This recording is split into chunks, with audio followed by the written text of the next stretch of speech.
दानापुर में छात्रा की संदिग्ध मौत से हड़कंप मच गया। कोचिंग छत से गिरने का लाइव वीडियो सामने आया है। सुबह 8:12 के आसपास का वक्त बताया जाता है वीडियो का, जब छात्रा कोचिंग की छत से नीचे गिर गई थी।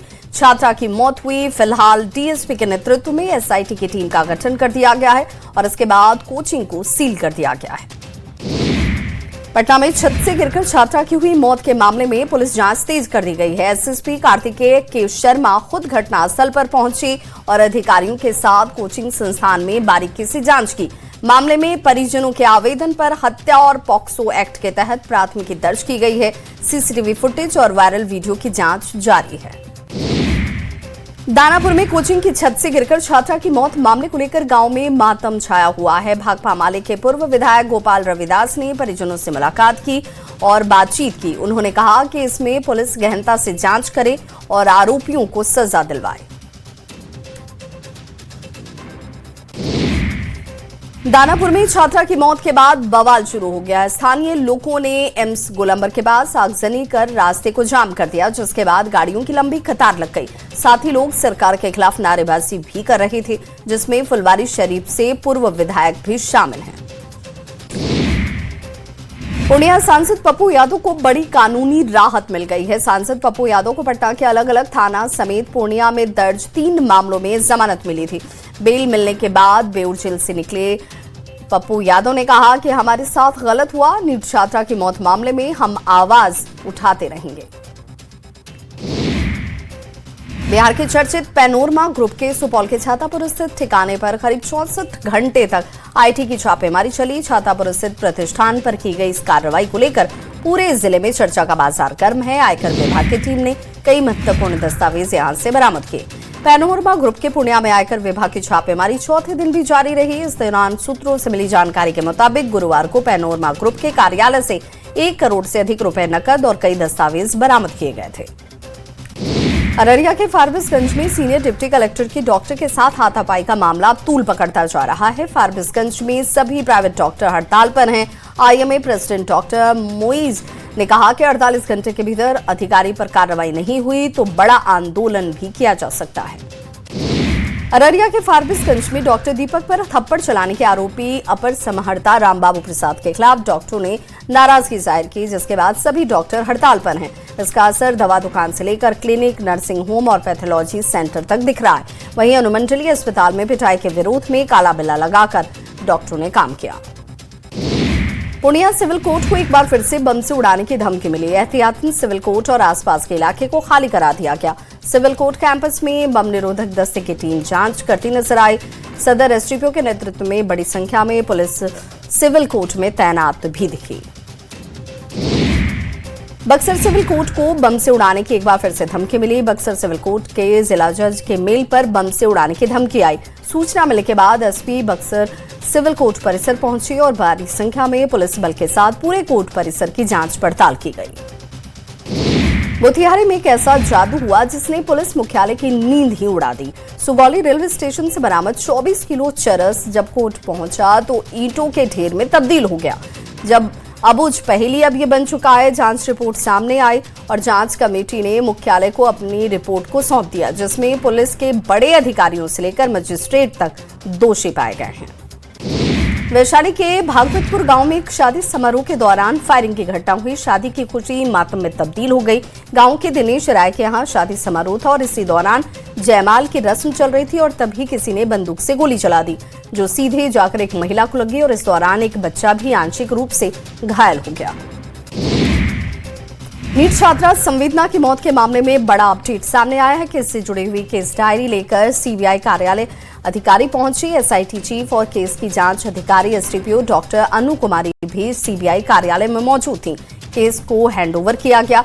सीबीआई अब इस पूरे मामले की नए सिरे से समीक्षा करेगी। गयाजी के बेलागंज के टिकुली गांव में गैस सिलेंडर ब्लास्ट से हड़कंप मच गया। विस्फोट के बाद लगी आग में 2 घरों के सामान जलकर खाक हो गए। घर की महिलाएं हर दिन की तरह खाना बना रही थी, जिस दौरान अचानक से सिलेंडर में आग लगी और घर में रखे हुए सामान चंद मिनटों में ही पूरी तरीके से जलकर खाक हो गए। भागलपुर में अतिक्रमण के खिलाफ जिला प्रशासन की तरफ से कार्रवाई लगातार जारी है। शाहकुंड में लगातार दूसरे दिन सड़क के किनारे अवैध तरीके से बनाए गए दुकान और मकान पर बुलडोजर चलाया गया। जेसीबी के माध्यम से अवैध निर्माण को सड़क के किनारे से हटाया गया। ग्याजू पुलिस ने बड़ी कार्रवाई करते हुए कंटेनर से बड़ी मात्रा में विदेशी शराब को बरामद किया। बहेरा थाना क्षेत्र में कंटेनर के अंदर तहखाना बनाकर अलग अलग ब्रांड की करीब 1200 लीटर से ज्यादा विदेशी शराब छिपाई गई थी। शराब की खेप उत्तर प्रदेश से लाई जा रही थी। भागलपुर के तिलका मांझी थाना क्षेत्र के सुर्खीकल में सौरभ कुमार तांती की मौत के बाद से अंतिम संस्कार को लेकर विवाद गहरा गया है। परिजनों ने कहा कि वे पिछले करीब 20 सालों से ईसाई धर्म को मानते हैं और इसीलिए शव को दफनाया जाएगा, जबकि मोहल्ले के कुछ लोगों का कहना है कि सौरभ हिंदू समाज से जुड़ा हुआ था, इसीलिए दाह संस्कार हिंदू रीति रिवाज से होना चाहिए।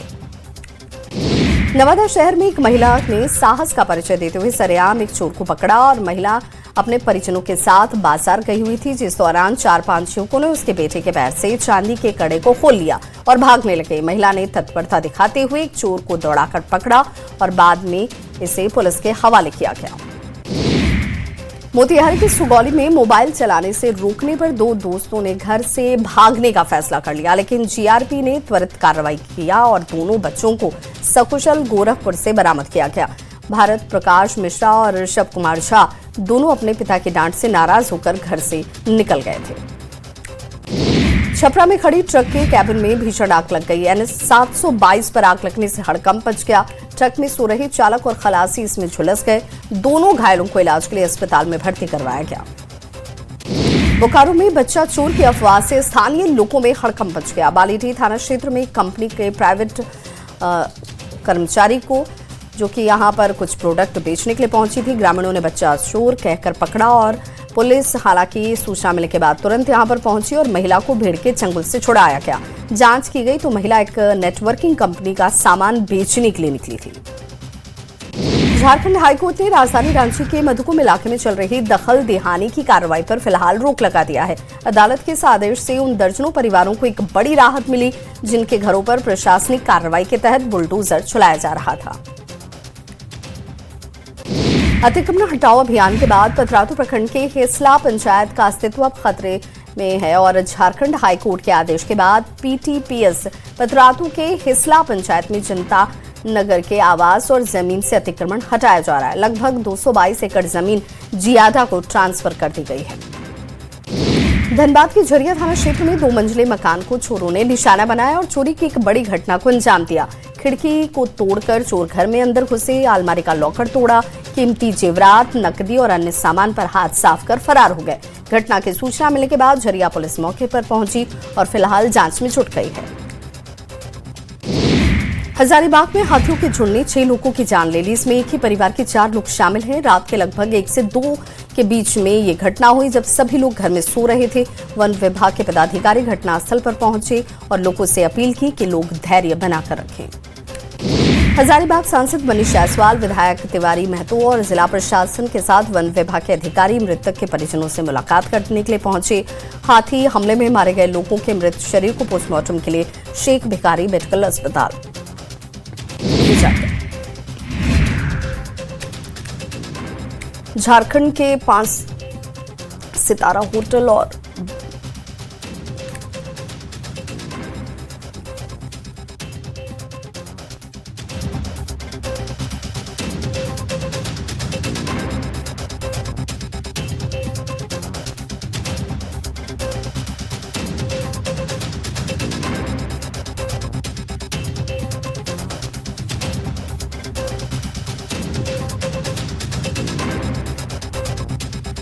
झारखंड के 5 सितारा होटल और बार में अब सुबह 4 बजे तक शराब परोसी जाएगी। इसे लेकर उत्पाद और मद्य निषेध विभाग अपनी तैयारियों में जुटा हुआ है, लेकिन इस मुद्दे पर सियासत शुरू हो चुकी है। बीजेपी ने इसे लेकर सवाल उठाया, वहीं विभाग के मंत्री ने इसे लेकर नसीहत दी। All India forum for equity के आह्वान पर अरवल के स्वतंत्रता सेनानी पार्क में वंचित अधिकार दिवस कार्यक्रम आयोजित किया गया। आंदोलन में शामिल छात्र और युवाओं ने शहीद पार्क में महावीर चौक तक समता मार्च को निकाला। कोडरमा पुलिस ने हथियारों की खरीद बिक्री करने वाले गिरोह का पर्दाफाश किया है। गैंग के एक सदस्य को कोडरमा पुलिस ने गिरफ्तार कर लिया। आरोपी के पास से 2 देसी कार्बाइन और 2 देसी राइफल के अलावा 5 जिंदा कारतूस बरामद किए गए। धनबाद के कतरास थाना क्षेत्र में ग्रामीणों ने जमकर हंगामा किया। अनैतिक और संदिग्ध गतिविधियों के आरोप में हंगामा हुआ। लंबे समय से मिल रही शिकायतों के बाद ग्रामीणों ने होटल का घेराव कर जोरदार विरोध जाहिर किया।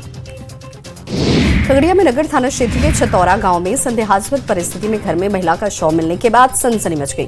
घटना की सूचना मिलने के बाद पुलिस ने शव को कब्जे में लिया और पोस्टमार्टम के लिए सदर अस्पताल भेजा। कटिहार में 25 मवेशी के साथ 4 तस्कर को पुलिस ने गिरफ्तार किया है। सालमारी थाना पुलिस ने गुप्त सूचना के आधार पर सोहरा गाची के पास से पशु क्रूरता अधिनियम के उल्लंघन के आरोप में एक ट्रक से सभी को मुक्त करवाया। बोकारो के घटियाली गांव में एक बोलेरो पिकअप में लगे हुए धान और पुआल में अचानक से आग लग गई और चालक के सूझबूझ से पूरा गांव जलने से बच गया। आग कैसे लगी, इसका अभी तक खुलासा नहीं हुआ है। सीवान के सिसवन प्रखंड के रेफरल अस्पताल पर आशा कार्यकर्ताओं ने अपनी विभिन्न मांगों को लेकर हड़ताल की। आशा कार्यकर्ताओं ने कहा कि पिछले 6 महीने से उनका प्रोत्साहन राशि बाकी है और सरकार जो मानदेय बढ़ाने की बात कही थी वो अभी तक उन्हें नहीं दिया गया। गोपालगंज के मद्य निषेध उत्पाद स्पेशल कोर्ट ने शराबबंदी कानून के तहत एक शराब तस्कर को 15 साल की कारावास और 5 लाख रुपए के अर्थदंड देने की सजा दी है। अर्थदंड की राशि जमा नहीं किए जाने पर क्षमा का अतिरिक्त सजा भी उन्हें काटनी होगी।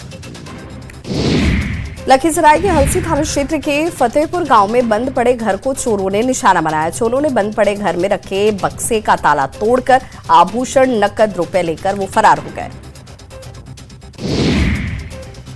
झारखंड बीजेपी प्रदेश अध्यक्ष आदित्य साहू ने सरकार पर बड़ा हमला किया है। उन्होंने कहा कि झारखंड में अपराधियों की सरकार चल रही है, लगातार धमकी दी जा रही है। राजधानी रांची में इस तरह का सरेआम धमकी दिया जाना चिंता का विषय है। धनबाद में इस तरह के एक व्यवसायी को घर पर जाकर धमकी दी गई। बच्चे को सुरक्षित रखने के लिए रतजग्गा लोगों को करना पड़ रहा है। बजट सत्र के 9वें दिन भी बिहार विधानसभा के बाहर विपक्ष के सदस्यों ने विधि व्यवस्था के मुद्दे पर जोरदार हंगामा और प्रदर्शन किया। आरजेडी समेत पूरे विपक्ष ने सरकार पर सदन में नहीं बोलने देने का आरोप लगाया। आरजेडी विधायक से लेकर भाकपा माले और कांग्रेस के विधायक ने एक सुर में यह आरोप लगाया कि सरकार हमें बोलने नहीं दे रही। लोहरदगा में आयोजित Baldev Sahu memorial T20 cricket tournament का फाइनल और समापन समारोह हुआ, जिसमें बीएस कॉलेज स्टेडियम में इसका आयोजन किया गया। मुख्यमंत्री हेमंत सोरेन मुख्य अतिथि के तौर पर इसमें शामिल हुए। आयोजन को लेकर स्थानीय स्तर पर काफी उत्साह दिखा। जमशेदपुर पूर्वी की विधायक पूर्णिमा दास साहू ने क्षेत्र की जनता को करोड़ों की सौगात दी, जहां उन्होंने 8 योजनाओं का उद्घाटन किया, जिसमें 6 योजनाएं सिद्धगोड़ा स्थित सूर्य मंदिर परिसर की हैं। रांची के हरमू, एजी कॉलोनी और कटरू इलाके की करीब 14,000 वोटर अपने जनप्रतिनिधि का चुनाव करने वाले हैं और राजधानी के प्राइम लोकेशन में स्थित इस वार्ड की प्रमुख समस्या जल संकट और गंदगी है। बोकारो में नगर निगम के उम्मीदवार अविनाश कुमार ने जनसंपर्क अभियान चलाया, जिसके तहत वार्ड 27 और 28 का दौरा कर लोगों से समर्थन मांगा। इस दौरान पैदल मार्च निकालकर लोगों से घर घर जाकर उन्होंने मुलाकात की। जमशेदपुर के मानगो में नगर निगम में आंसुओं का सैलाब देखने को मिला। कांग्रेस के 2 उम्मीदवार एक दूसरे के खिलाफ चुनावी मैदान में उतरे हुए हैं। एक तरफ पूर्व मंत्री बन्ना गुप्ता की पत्नी सुधा गुप्ता हैं, तो दूसरी तरफ कांग्रेस नेता फिरोज खान की पत्नी जेबा खान। नगर निकाय चुनाव में आंसू बहाने का दौर जारी है। पूर्व मंत्री बन्ना गुप्ता और उसके बाद अब जेबा खान का फूट फूट कर रोते हुए वीडियो सामने आया, जिसके बाद अब आंसू पर सियासत शुरू हो गई है। 20 फरवरी से 3 मार्च तक पटना आने वाली लंबी दूरी की सभी ट्रेनों में सीटें फुल हो चुकी हैं और वेटिंग टिकट लंबी होने की वजह से यात्रियों की परेशानी बढ़ गई। हालांकि स्पेशल ट्रेन चलाने का फैसला रेलवे ने लिया है। अब पटना के लोगों के लिए एक जरूरी खबर। पीएमसीएच गांधी मैदान के बीच बन रही अंडरग्राउंड मेट्रो सुरंग के निर्माण कार्य को देखते हुए सुरक्षा कारणों से बांकीपुर प्रधान डाकघर को 4 दिनों के लिए अस्थायी रूप से बंद रखने का फैसला किया गया है। झारखंड में नगर निकाय चुनाव को लेकर जैक की परीक्षा की तारीख में बदलाव कर दिया गया है। चुनावी प्रक्रिया की वजह से इंटरमीडिएट सहित 11वीं, 8वीं और 9वीं की परीक्षा को पुनर्निर्धारित किया गया है। दुमका में नगर निकाय चुनाव को लेकर शहर में सियासी सरगर्मी तेज है। चुनावी वादों और दावों के बीच मिलगढ़ा का कूड़ा डंपिंग ग्राउंड सबसे बड़ा मुद्दा बना हुआ है। रामगढ़ जिला प्रशासन की तरफ से CPR और फर्स्ट एड उपचार के तहत आपदा मित्र की ट्रेनिंग देना आज कारगर साबित हुआ। धनबाद के बालूबथान रेलवे स्टेशन के पास राजधानी एक्सप्रेस की चपेट में आने से एक लड़की गंभीर रूप से घायल हो गई। हादसे में उसके सिर में गंभीर चोटें आई। शिवरात्रि को लेकर सासाराम में शांति समिति की बैठक आयोजित की गई, जिसकी अध्यक्षता सासाराम के SDM डॉक्टर नेहा कुमारी ने की। लखीसराय में महाशिवरात्रि को लेकर सुप्रसिद्ध इंद्रमंदिनेश्वर अशोक धाम मंदिर में तैयारियां जोर शोर से जारी हैं। मंदिर को भव्य रूप से सजाया संवारा गया है। महाशिवरात्रि के मौके पर 15 फरवरी को पटना सिटी के प्राचीन शिव मंदिर से निकलने वाली भव्य शोभा यात्रा में शांति और सुरक्षा को देखते हुए सिटी SDO और सिटी DSP ने समिति के सदस्यों के साथ बैठक की। पटना सिटी के सुल्तानगंज में किसान कोल्ड स्टोरेज परिसर में यूनाइटेड ब्लड बैंक सोसाइटी ने रक्तदान शिविर का आयोजन किया। मुंगेर विश्वविद्यालय में शुक्रवार को आयोजित 7वीं सीनेट बैठक का छात्र संगठनों ने पूर्ण रूप से बहिष्कार करने का फैसला किया है। नवादा में रोटरी क्लब के पास पुलिस को 30 ट्रैफिक ट्रॉली मुहैया कराए गए। कॉर्पोरेट सोशल रिस्पॉन्सिबिलिटी के तहत रोटरी क्लब ने पुलिस अधीक्षक अभिनव विमान की मौजूदगी में ट्रैफिक थाने में ट्रॉली को सुपुर्द किया। सासाराम में आज सरोजनी नायडू की जयंती पर राष्ट्रीय महिला दिवस को लेकर 1 दिवसीय निःशुल्क स्वास्थ्य जांच शिविर का आयोजन किया गया। खगड़िया में नशे के खिलाफ लोगों को जागरूक करने के मकसद से SP राकेश कुमार सड़क पर उतरे और पैदल चलकर लोगों को नशे के खिलाफ जागरूक किया। राष्ट्रीय महिला दिवस के मौके पर औरंगाबाद में जागरूकता रैली निकाली गई, जिसमें विभिन्न विद्यालयों की छात्राओं ने भाग लिया। अनुग्रह मिडिल स्कूल परिसर से निकली रैली शहर के विभिन्न मार्गों से होते हुए वापस विद्यालय लौटी। बाढ़ अनुमंडल के पत्रकार संघ ने एक बैठक आयोजित की और बैठक में सीवान में हुए पत्रकार पर जानलेवा हमले पर विरोध जाहिर करते हुए इसके निंदा प्रस्ताव को पास किया गया।